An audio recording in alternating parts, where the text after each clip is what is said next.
Madame Anne-Catherine Loisier, rapporteure de la commission spéciale. Merci Monsieur le Président, Madame la Ministre, mes chers collègues.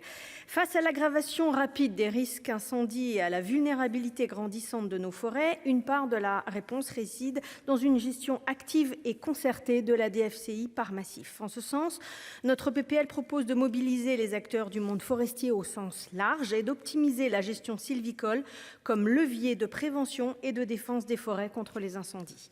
Une forêt non gérée aujourd'hui est une forêt soumise à plus de risques. Risque que le feu se développe avant d'être détecté, risque de ne pouvoir accéder au feu faute de desserte aménagée et entretenue, risque de progression rapide de l'incendie alimenté par une masse combustible.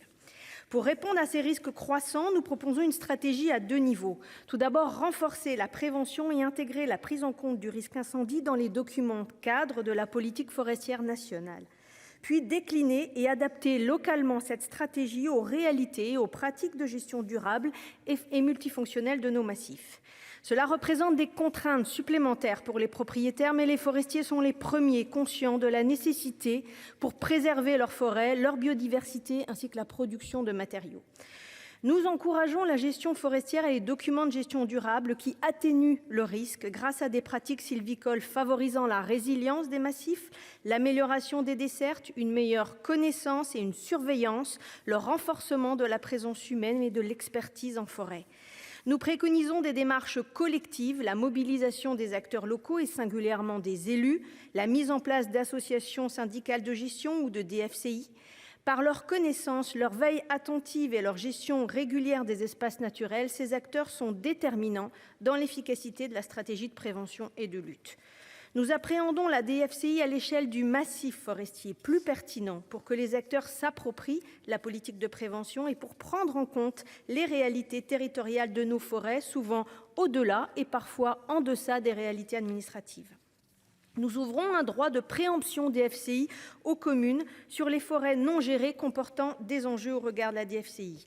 Attendu par les maires, ce droit de préemption DFCI, justifié par un risque avéré pour la sécurité publique, s'activera dans des conditions encadrées. Nos propositions mettent l'accent sur la forêt privée, majoritaire sur le territoire national, morcelée et peu gérée à ce jour. À son bénéfice, nous proposons d'étendre les plans simples de gestion et le dispositif fiscal Défi-Forêt.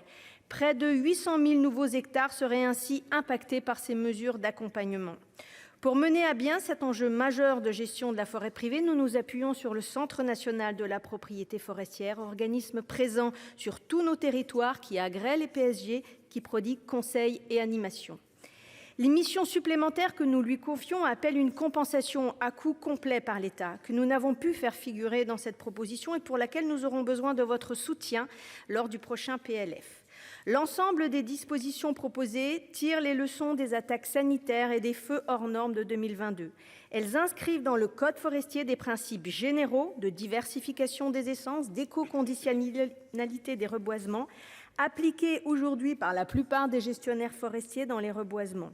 Et ils seront déclinés de manière opportune dans les documents cadres régionaux. Voilà, mes chers collègues, les outils mobilisés que nous proposons de mobiliser au profit des acteurs locaux pour une plus grande efficacité face à la prévention et la lutte contre les incendies. Je vous remercie. Très bien.